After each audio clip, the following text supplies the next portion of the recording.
Hi there. Thanks for watching this video. My name is Barkos. I'm Dr. Mkulise. I'm the marketing director of Promedical Primary Cooperative. I assume that you are watching this video as one of those people who are interested in knowing about Promedical, particularly at this stage, knowing about Promedical fundraising. Why are we fundraising? How are we going to do the fund? How are we doing this fundraising? And what are we going to do with the money that we're raising from colleagues? Perhaps let me give you a bit of a background about Promedical. Promedical was incorporated 2017 in terms of the Cooperatives Act 2005. Most of us who were in SMTP, or perhaps let me say some of us who were in SMTP 2017, felt that there were quite a lot of things that were not going right in SMTP and they needed to be questioned. Particularly, we were demanding that we needed transparency and accountability from the SMTP leadership. Unfortunately, as you would probably know, that a lot of these organizations that claim to represent people or represent professionals, most of them, they end up being run by a clique of people with some stooges surrounding them. And then unfortunately, when you start questioning things, the leadership, usually, they are not very happy with you. And that would necessarily, obviously, at some point result in you who is questioning too much being kicked out of the organization. In our situation, we had a chat group which was organized by one of the guys that I'm not going to mention the name, he knows himself. And most of us were there, without even consent from us, but they lumped us there and we were all there as members of SMTP. However, we were very happy, to be in the same chat group. It was a large number of colleagues there. And that was the platform available for us to start exchanging information, ideas, and venting out our frustrations as well. However, it became unbearable, for the leadership of SMTP. And of course, with the help of their stooges, they closed down the chat group. And then when the chat group was closed, then of course we were left frustrated. And then we had so many great ideas that we wanted to contribute to the SMTP to move the membership forward, because SMTP, basically, we realized that it was controlled by a clique, just a few individuals on top, surrounded by some people who were probably catching crumbs, from the leadership as they fall off the table. And when we came up with suggestions, for instance, such as forming a cooperative, because a cooperative is a more transparent structure. And the leadership, and with the help of their stooges, and they ended up actually closing the chat group as a result of that. There was no communication amongst ourselves as members, and also any communication between the members and SMTP. By the way, SMTP is run by one man. It's a one-man show. And there's never been an election of new leadership in SMTP. That's the culture. It's almost more like some form of a dictatorship, but I wouldn't like to call it like that. But yeah, president for life, something like that. The Museveni styles. Okay, anyway, that was just to give you a background, because sometimes maybe you will see that our cooperative, if you go to our chat group, you'll see SMTP cooperative, and you might think that we're actually linked to SMTP. No, we're not linked. We called ourselves SMTP cooperative because when we left SMTP, we were from SMTP, and we felt that it was like a name and the same name for us because we came from SMTP. Okay, if maybe you want to know more about that, there's quite a lot of information about SMTP, quite a lot of things that we're working on as members of SMTP, trying to take the leadership on. But at some point, we'll do that. We know where these guys are, where they are working. We know that they are sitting in various corporate structures where they are directors claiming to be clean, and we know they are not clean. We are going to deal with them when the time comes. For now, guys, please let me, or you colleague, let me just take you through what the Promedical is all about, especially as we are fundraising. So I'll limit my discussion to the fundraising part, the SMTP part. I just thought that maybe let me just bring it up so that you are not confused, because there is a structure like that called SMTP, and probably when you see our chat group, one day you'll come across our chat group. If you happen to become a member, you shouldn't be surprised as to why SMTP. We call ourselves Promedical Primary Cooperative. We incorporated 2017, and we chose the cooperative structure because of the nature of cooperatives, how cooperatives are structured. Cooperatives are very transparent and accountable structures. They account directly to the members and shareholders of the cooperative. Cooperative takes, for instance, a form similar to that of a public company that is listed in the stock market, if maybe you are familiar about the companies that are listed, in that it is owned by its own members, which are the shareholders. So when you join a cooperative, you pay a membership fee, and that membership fee, a large portion of it is converted. I think about 90% of it is converted into shares. And then it makes you a shareholder of the cooperative. And then cooperative also operates on the principle of one man, one vote, meaning your vote as a person is not based on the number of shares that you own. It's based on a one man, one vote. So you have a voice even though you are a single individual.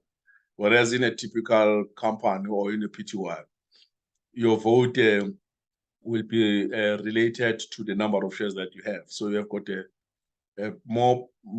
vote is more powerful if you own more shares, whereas in the cooperative, that is not the case. 2017, we incorporated in terms of Cooperatives Act 2005. We then had to set ourselves some goals. In fact, we had objectives to say, what is it that we want to achieve? The reason for us coming up with the cooperative, it was after observing over time that the power that the doctors have has diminished over time, both in the public sector and the private sector. In the private sector. And also, we also observed over time that doctors were getting poorer and poorer. Because you would remember that, well, let's not blame the state that much. We know that the state doesn't pay much money. I mean, anybody working for the state will never tell that is earning enough. But if you want to earn enough, you usually go private and you start, your own business. However, in our case as doctors, you would find that it's natural that when you qualify, you then go and set up either a GP practice, or if you have specialized, and then you will then work in private hospitals. And then we observed that these private hospitals, when you're working in these private hospitals are actually owned by a certain group of people. There are certain nations or nationalities that actually own, or maybe let's be racial group, let me put it like that, race groups that own these hospitals. I've identified myself that generally you would find that some Afrikaner families, some Jews, some Indians, and very few hospitals that are owned by Black. But what worried me quite a lot, that made me actually think of actually promoting the idea of forming a cooperative and to take on the healthcare industry, or perhaps to wrestle the power that these other players have in the healthcare space. What worried me a lot was that very few hospitals that are owned by doctors. And in my view, I thought that if hospitals could be owned and controlled by the doctors, at the end of the day, I think would get, the best, patients would get the best out of, best deal out of such hospitals. And I think the cost of health moving forward would even come down. There are reasons why I'm saying what I'm saying. Just to give you one, it would be, if you were to imagine, for instance, the people who own these hospitals these days, who are not medical doctors, that becomes their core business. It means without making decent profits, they would exit that business. So they're in that business because they're making decent profits. So the shareholders, they get the decent dividends. Whereas medical doctors, or let me say doctors in general, well, of course, that extends to healthcare workers, meaning your allied workers as well. They make their money, they feed from their own hands. It means they feed from their own profession. So when there's money made or profits made by the hospital, it's a bonus. So it means even if a hospital or a health facility is not generating that much money, but you would find that the health professionals are still very happy and probably flourishing, even though the hospital itself is probably just breaking even. So that's the difference between the idea of having hospitals owned by health workers and the hospital owned by businessmen. Business people, they're looking at the bottom line, whereas the health professionals, they're looking at the quality or the good outcomes out of the services that they are providing. So now I took the view that if I mobilize colleagues, which I did, I mobilized colleagues around the concept of saying, guys, let us put our little or limited resources together and start rolling out our own hospitals. And fortunately enough, colleagues really embraced the idea. The first actually colleague that actually joined was Dr. Rangaka, the psychiatrist. I always tell him that he is the first brick in building the cooperative.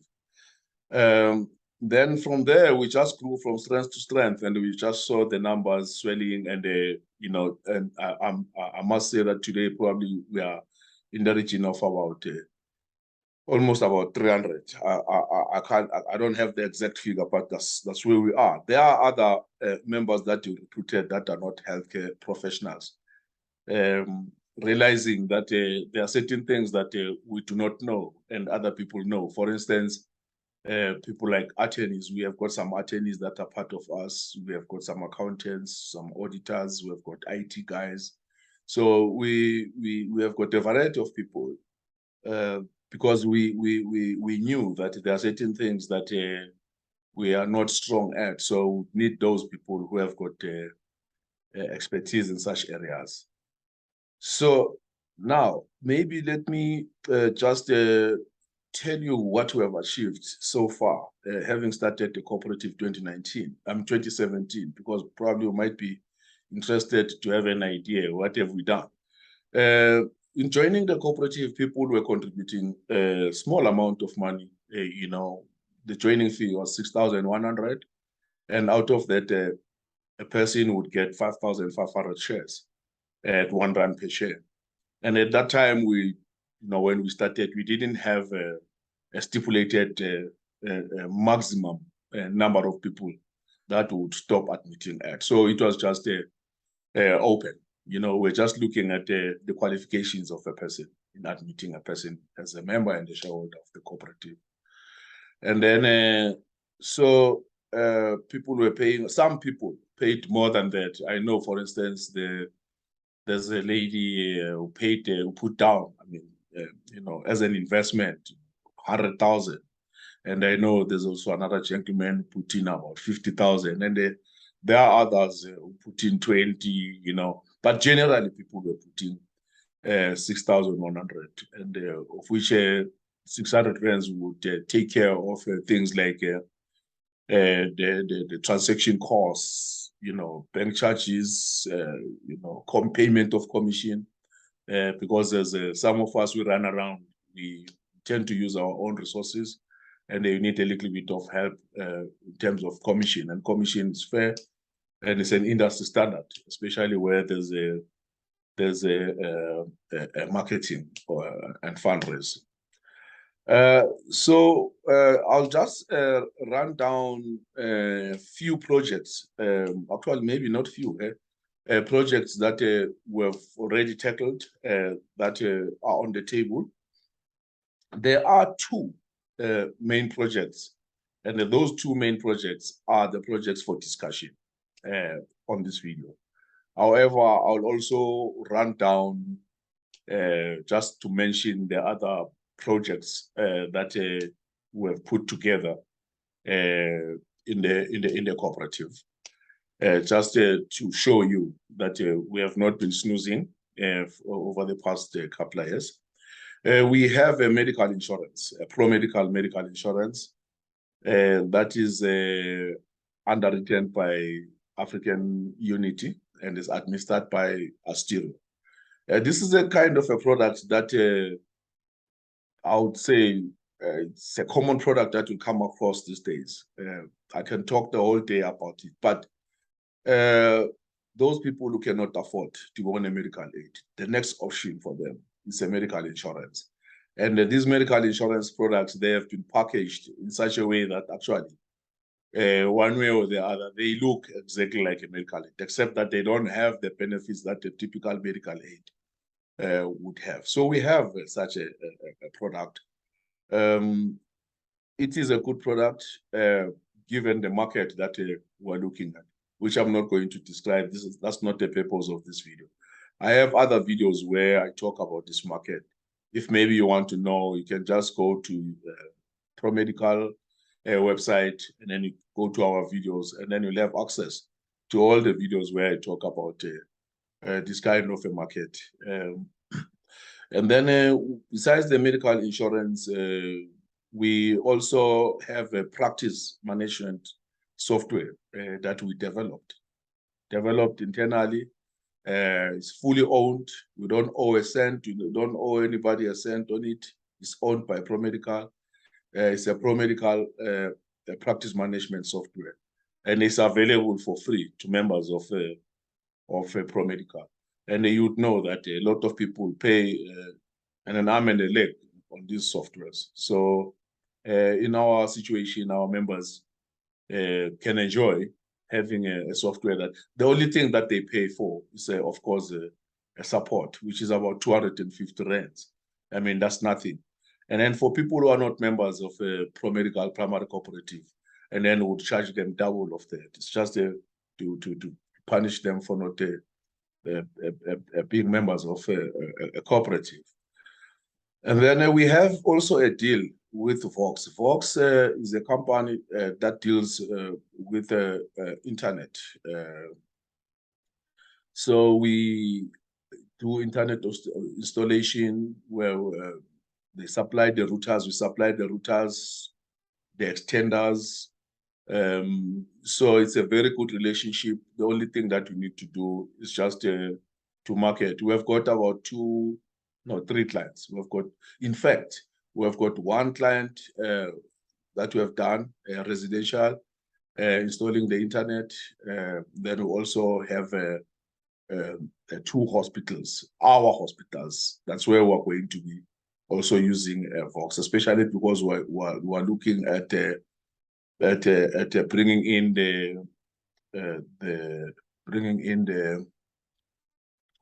telemedicine in all the hospitals that we'll be working at. And of course, telemedicine needs a fast connection.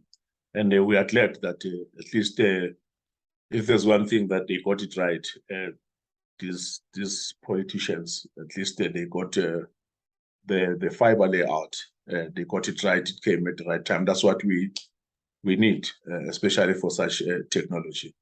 Promedical is also an official distributor of many medical equipment. You can mention anything, ranging from X-rays, CT scans, MRIs, laboratory equipment, anything, ultrasound. You know, you talk anything. That is medical. And we also occupy that space as well. Also, where we very strong, in fact, it's a new technology now that has come in that is taking on quite a number of people, especially those who are in the laboratory space, Lancet and Ampath and STEMPath and all those people. We are bringing in a point of care. We are official distributors of very reputable companies that are on the point of care. We also so if you want to know about these things that I'm mentioning, don't waste time. Anytime you can give me a shout, send a WhatsApp. I'll always respond or send an email, and then we can talk about it. I'm just running down because that's not the purpose of this video. This video is about fundraising, but I just need to give you an idea of what we have been doing since 2017. And then we also have a job-specific training academy that we have set up. In fact, it has been conceptualized, and currently, as I'm talking, we're busy with the registration. We have the tutors, we have all the experts who are going to be training people that are working for the cooperative, and then so that those people, after training, they can be placed in various areas within the cooperative. And you'll remember that one of the things that the cooperative or any cooperative in the world focuses on is that of development of its members and shareholders. Because cooperatives are different from companies. They tend to brew their own staff members. They train them, we train them, and place them. And the good thing is this job-specific training academy is registered. In fact, we are registered with labor as well as a labor broker. So we're not just a training academy that is just doing its own thing, and there are no unit standards. There's nothing. Everybody will be doing training there. We have the unit standards and all those qualifications that people will be getting there. Those certificates, they are recognized by the Department of Education. It's not something that you just do it at the back of your house and come back and give somebody something that is not recognized anywhere. And then we also have the financial services consulting company, fully registered. It is a subsidiary of Promedical Primary Cooperative. By the way, I didn't mention yet that Promedical went out its way to actually form a holding company and subsidiaries. But those are the things that you'll pick up as we go on. For now, it's just for me to run down the things that we have done and achieved so far. And then we're also involved as well, one of our subsidiaries in the bone tissue supply and harvesting. That's a new business that we have just got ourselves into, very exciting with great opportunities. We also have a very interesting app that we developed called the Dr. Find app. It's there on our website. Basically, that's where if you are looking for a pro-medical doctor, all you do, you just go and click and you'll find a doctor in your area or near that area. So that's basically good for patients, where the patients who are in a particular area looking for pro-medical doctors, and then they can just use the app to find one of us. Now, one of the things that we have done that is very close to my heart, this one, honestly, I must be honest with you that if you have time, just call me and we talk about it. Our IT department, our own IT department, is run by a smart guy, one of the top IT guys. that I've ever come across on planet Earth. That's a Leven van der. Yeah, is originally from Belgium. And this guy, he actually put together a strong IT where we even managed, okay, besides doing our website and doing a Dr. Find app, all the apps, all the website, everything that we have on IT, it has been done by this man single-handedly. And in fact, he has taught me a lot, and I'm still learning even today. And I wish I could learn just a third of what he knows, and then I would be happy. So our IT department also developed our own cryptocurrency, our own wallet, that the cryptocurrency wallet, our own cryptocurrency exchange.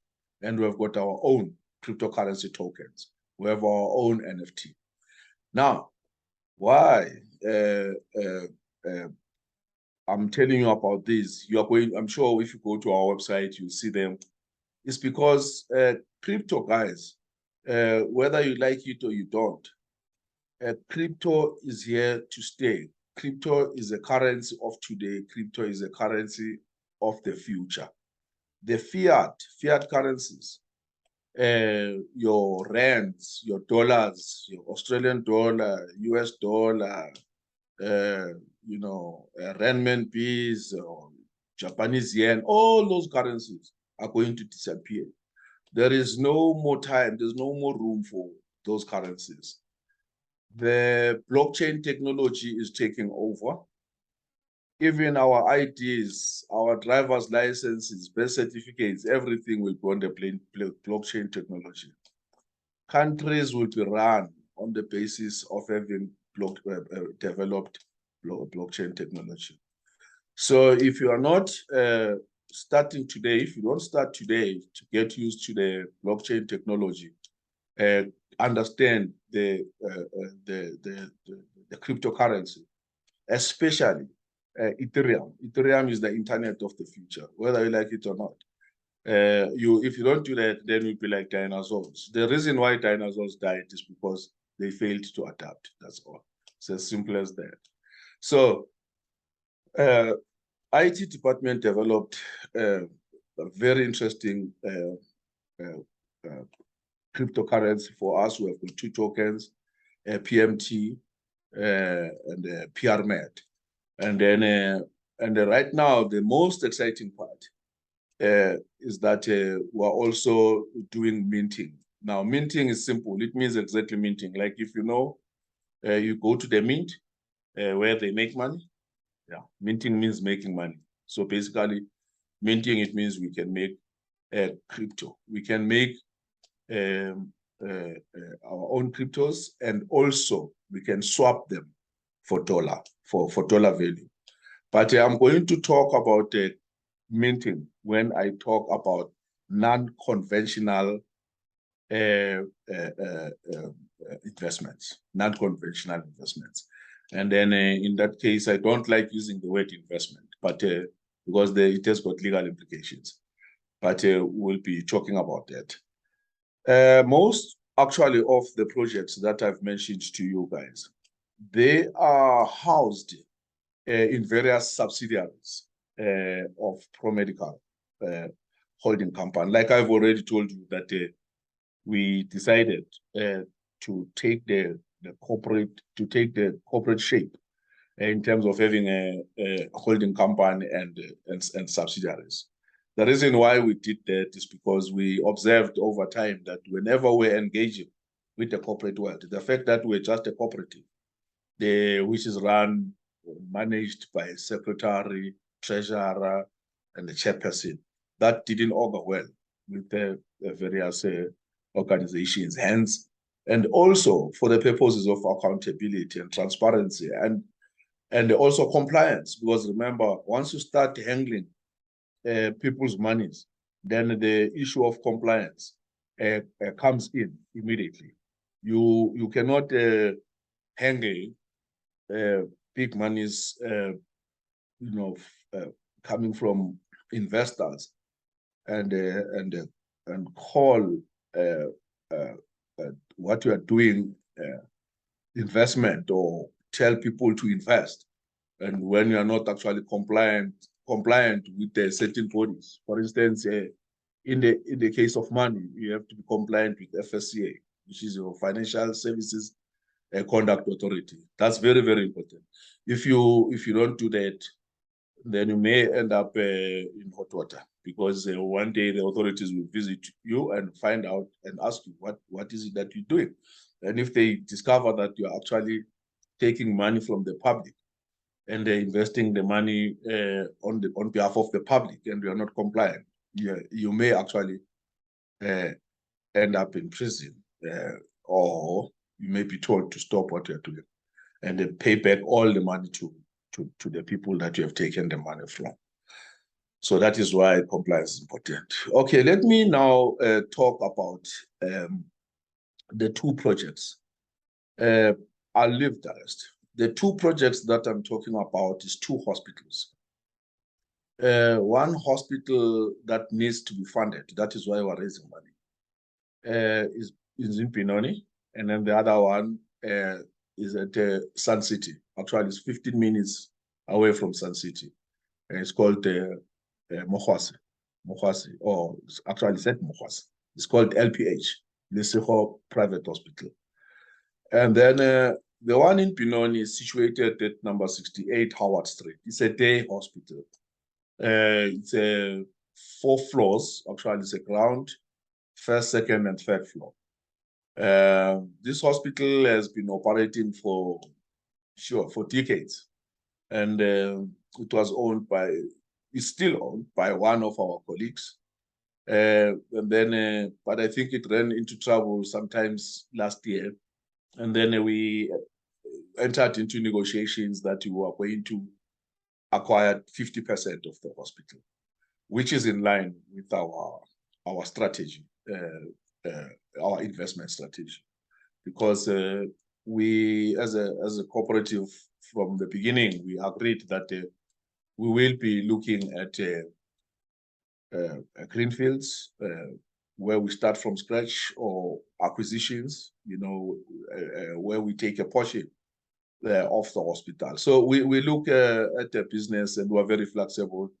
We take anything that comes our way. And so in some instances, for instance, we just take a small percentage of shares, and then we add value, and then we move on.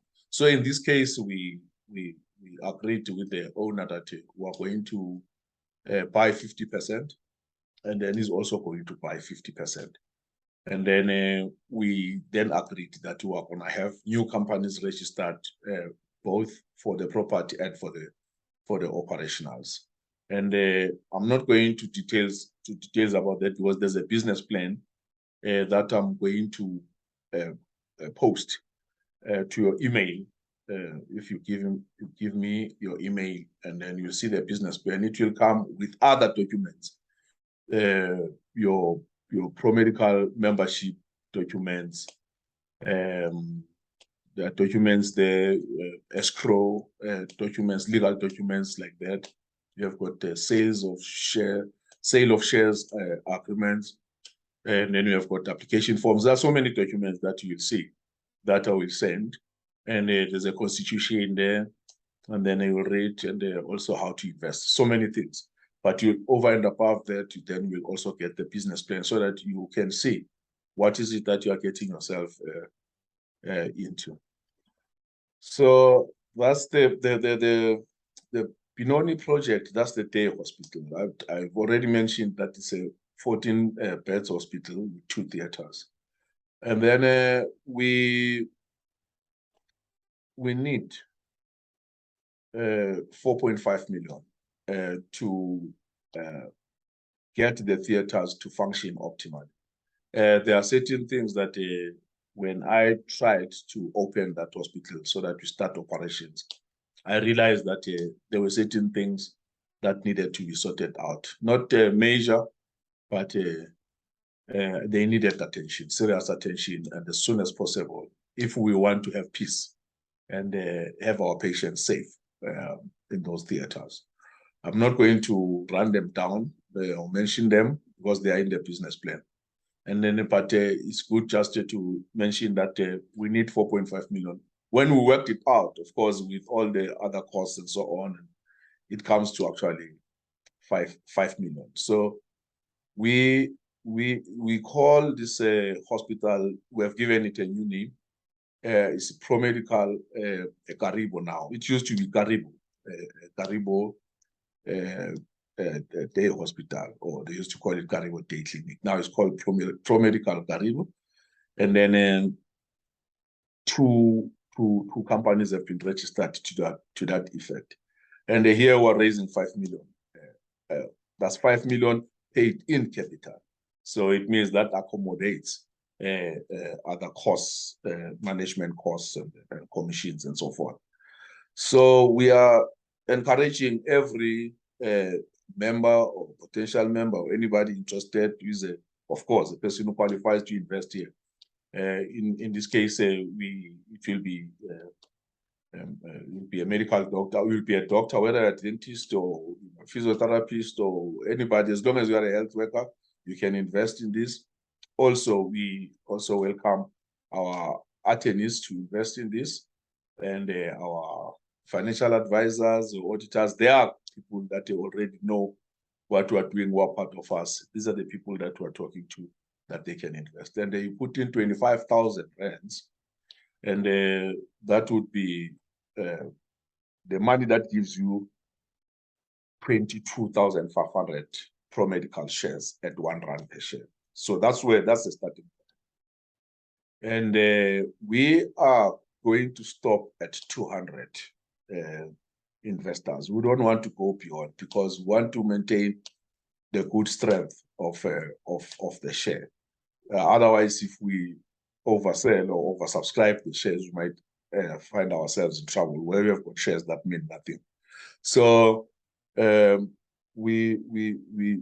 the way we do it, like I said before, is that when you put your money in Promedical, as soon as you receive your money, we will then acknowledge receipt of your money, and then from there, but when you deposit money, you must send a proof of payment, and then there is a procedure that I will email. It will come with the documents that I spoke about already. How you deposit, then after depositing the money into the account, then you receive a message from Promedical that says, we have received your money, and then that will be followed by the share certificate. And then we send you a share certificate electronically, and then it will also print the hard copy and put it in your file, because for every member and shareholder, and then we have a file. And then from there, your share certificate will be showing the number of shares that you have purchased. And then what then happens is that Promedical will move your money as soon as that is done, but you must also send us all the documents that you would have signed, the legal documents, your sale of share agreement, escrow agreement, all those documents must be sent, and they will go to your file.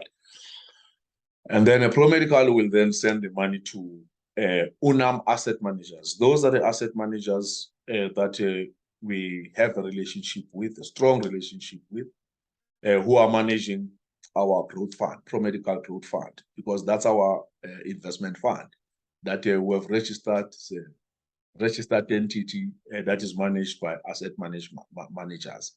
It has got a key individual, fully compliant, registered with FSCA. UNAM asset managers, they are also registered with FSCA. They have got a category 2 license. So the reason why I must emphasize this, that we felt that it was important to have asset managers. These are the people who are regulated. This is a highly regulated environment. Regulated just like probably even worse than HPCSA. HPCSA and Law Society, they are playing those people. When it comes to FSCA, those ones they regulate. They audit those companies to make sure that anybody who has put in his money there, every cent is accounted.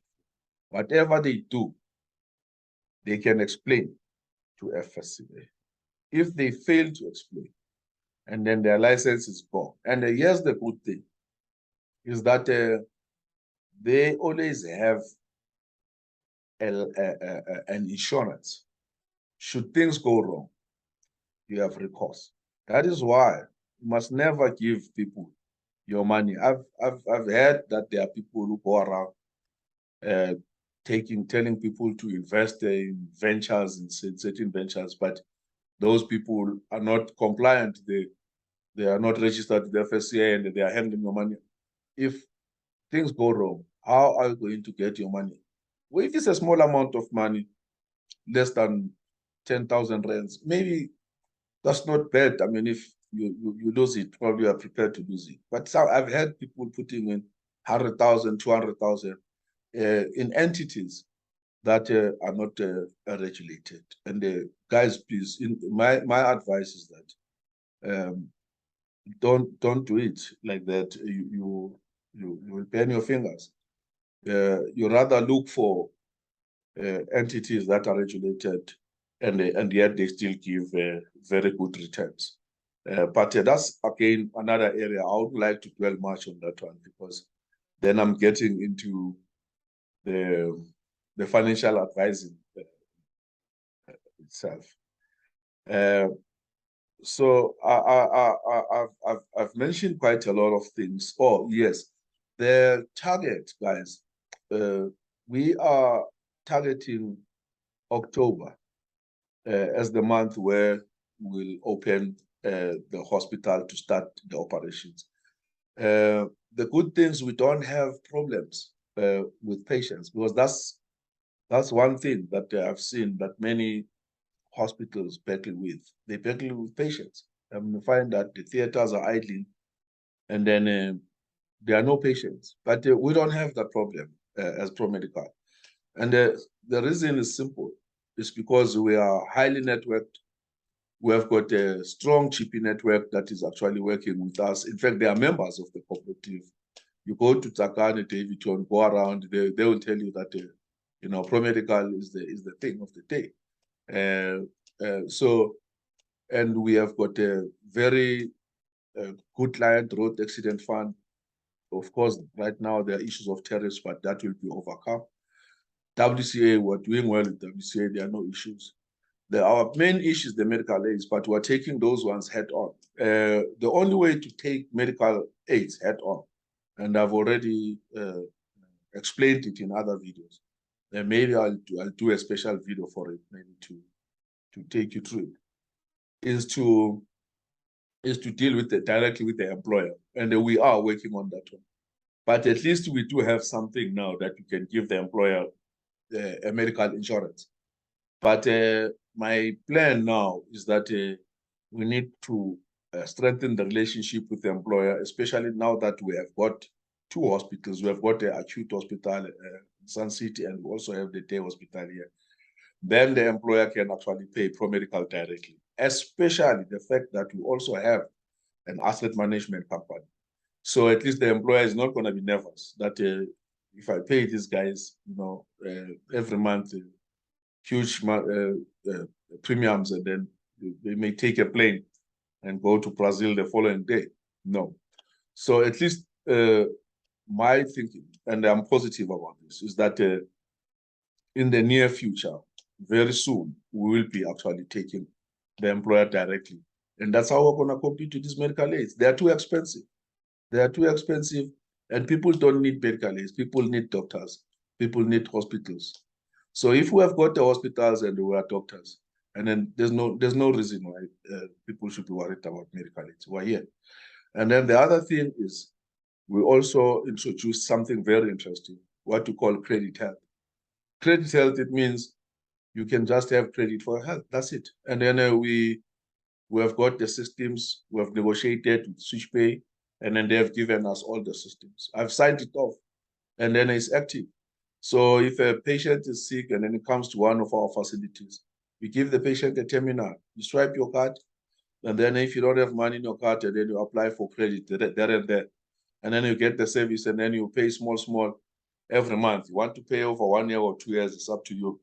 So if people can pay for Brattles, I mean, buying a furniture from Brattles, and then why a person cannot take a loan to pay for his health?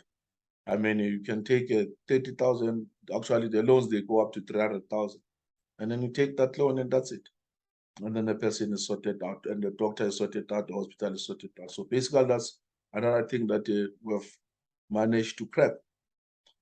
So guys, yeah, and then in terms of risk, oh boy, any business has got inherent risk. But if you look at this business that we are in, if you are a healthcare professional and you are in a business of health, I can tell you right now, the risk is very minimal. It's so minimal that it almost does not exist.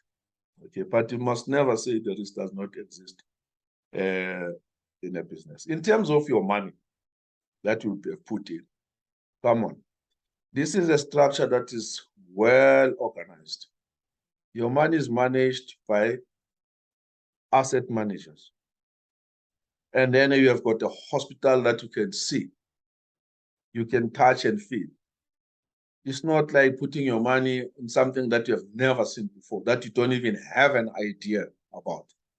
Here, you are putting your money in an industry or in a business that you know very well. The people who are managing your money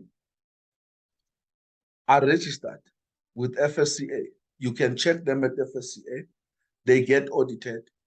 If you have got something that you suspect that these guys are not doing it right, you approach FSCA, they will go for their nets immediately. And they were here as well ourselves, we're not snoozing, we'll always see things before they happen. So this is a safe environment, highly regulated environment. In fact, if I were you, if I was, I mean, anyone, starting to hear this, I would be so excited that at least I'm going to put my money in a business that I understand, not put your money in a business that you don't know how it works. I've had people, for instance, putting money in very strange business. I mean, I met some people, colleagues, telling me that they've put in money. Somebody said it's going to teach them how to trade. And then they paid for the training and then they're going to trade. Trading is not for everybody. Trading is not for everybody. You lose money in trading. I know colleagues who are trading, but they'll never tell you. You don't make a dime there. You just split money. That thing, there are people who are meant for it. And if you are doing it part-time, forget. Trading, you have got to do it full-time if you want to master trading. And it's for certain people. Well, some people, they go and put their money in the mining projects, whatever. I bent my fingers, to be honest with you. I tried that, I bent my fingers. I was in the diamond mining. But anyway, guys, let me not waste time talking too much, because then I'll end up saying things that are irrelevant. Okay, in terms of our funding, guys, there are two ways. I mean, two projects that, but I've spoken about the Promedicalkaribu.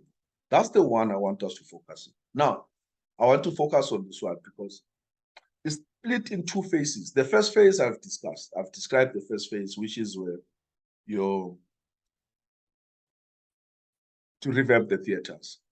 Phase two. Okay, to revamp the theaters, we have agreed. That one we're raising 5 million. Then when it comes to phase two, that's where now we'll be looking at casualty, because the casualty is going to run 24 hours. In fact, the casualty is ready to run 24 hours now. The only thing that I'm not happy with is that the resuscitation equipment, proper resuscitation equipment is not there. But you can get away with murder, but I'm not very happy. But at least you can do. Fortunately enough, we do have emergency medical services, and we've got 3 ambulances. So if maybe for one reason or the other, someone brings a patient, or a patient is unstable, or maybe it's a bit of a patient that you can handle there, you can always transfer out. That's not an issue. We have got the emergency vehicles, 3 of them, and we don't owe a cent.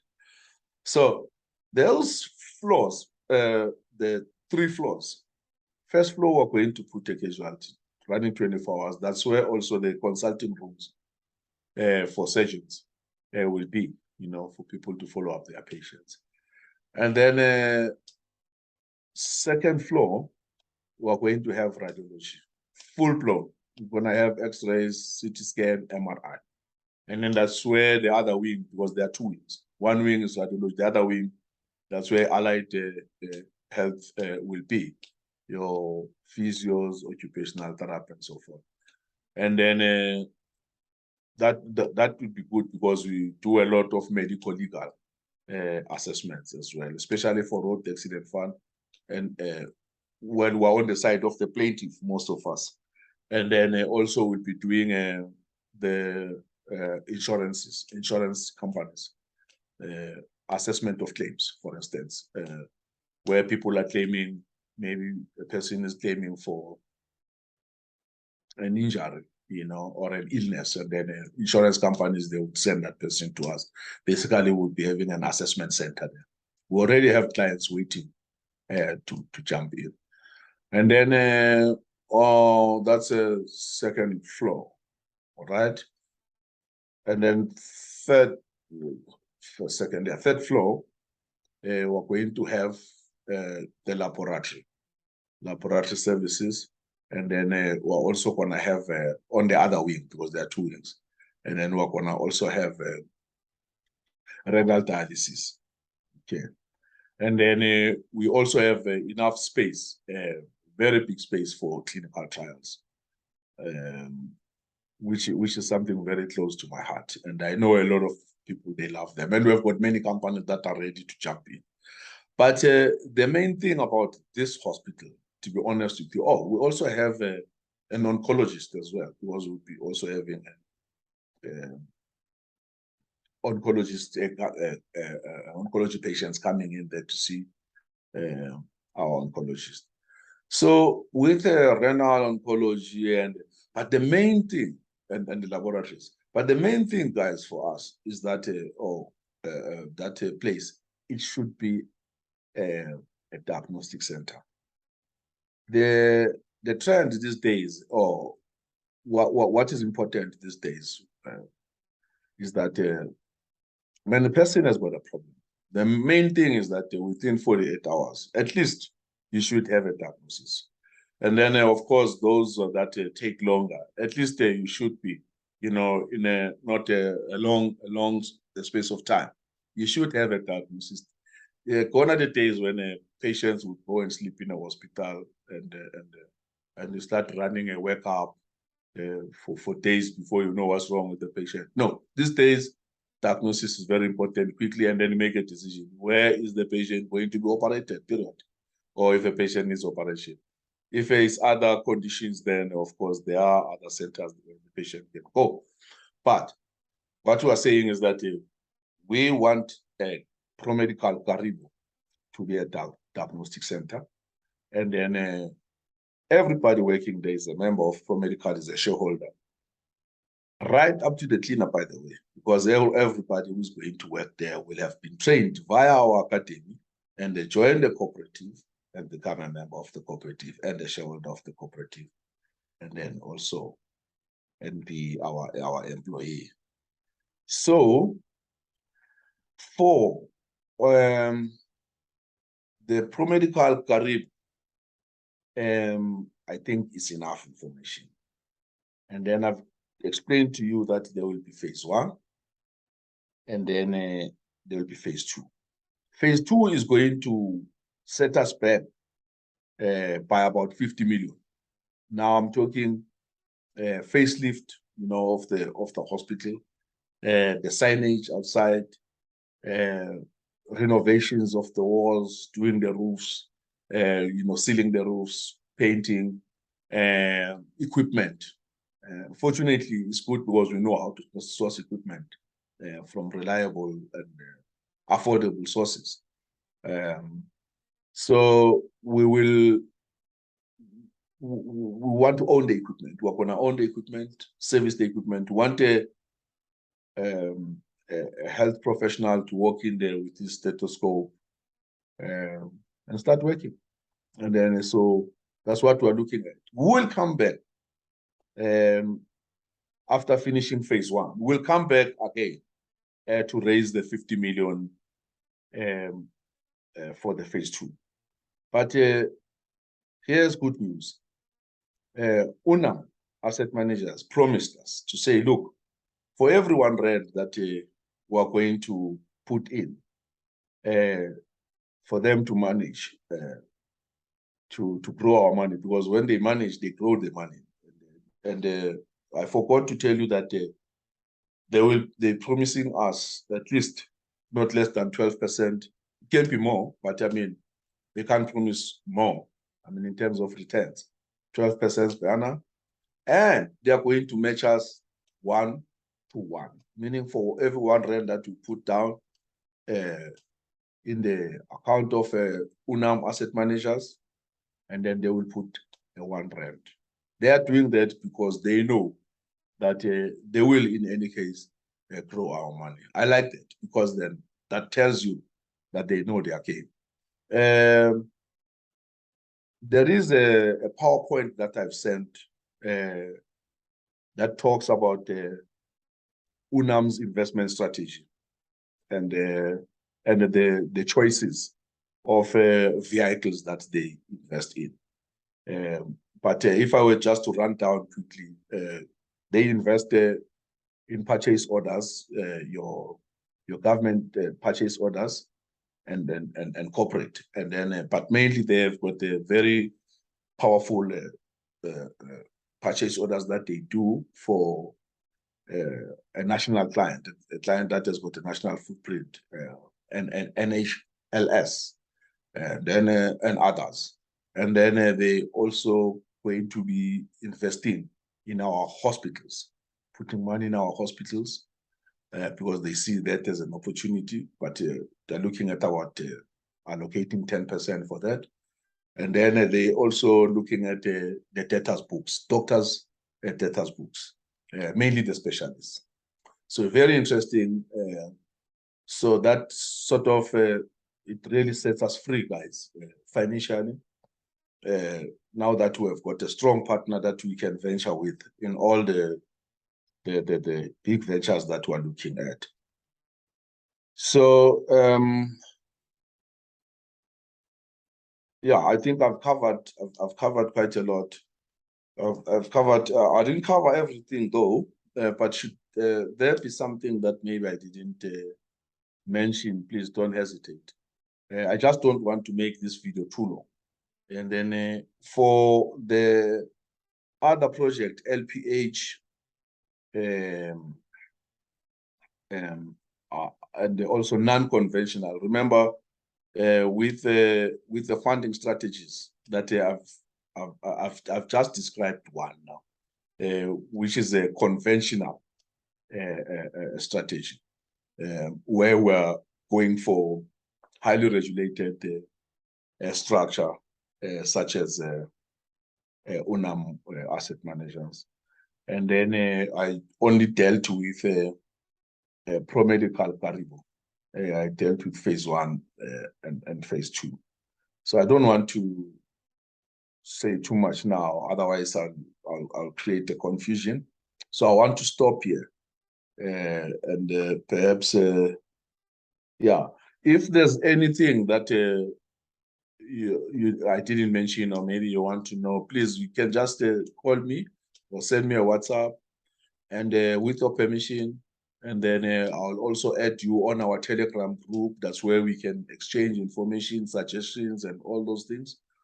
And also visit our website, Telegram group. What else? Yeah. Send an email. I'm also easy. And then I'm available to meet as well. So anytime you want to meet me, you know, whether via Zoom or physical meeting, I'm also okay. With that being said, I think I can safely end this meeting here. And please give me a feedback. And if you think I confused you or you think everything was clear, let me know. I would really appreciate that. Okay. Thanks very much. And we'll see each other.